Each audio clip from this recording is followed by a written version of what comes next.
روزوں کا مہینہ رمضان کا مہینہ ہے، جس میں قرآن اول نازل ہوا، جو لوگوں کا رہنما ہے اور جس میں ہدایت کی کھلی نشانیاں ہیں اور جو حق و باطل کو الگ الگ کرنے والا ہے۔ تو جو کوئی تم میں سے اس مہینے میں موجود ہو چاہیے کہ پورے مہینے کے روزے رکھے، اور جو بیمار ہو یا سفر میں ہو تو دوسرے دنوں میں روزے رکھ کر ان کا شمار پورا کر لے۔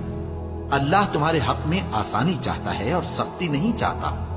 اور یہ آسانی کا حکم اس لیے دیا گیا ہے کہ تم روزوں کا شمار پورا کر لو،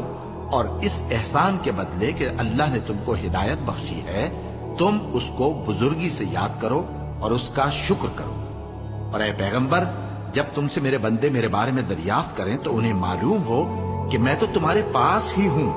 جب کوئی پکارنے والا مجھے پکارتا ہے تو میں اس کی دعا قبول کرتا ہوں، تو ان کو چاہیے کہ میرے حکموں کو مانیں اور مجھ پر ایمان رکھیں تاکہ نیک رستہ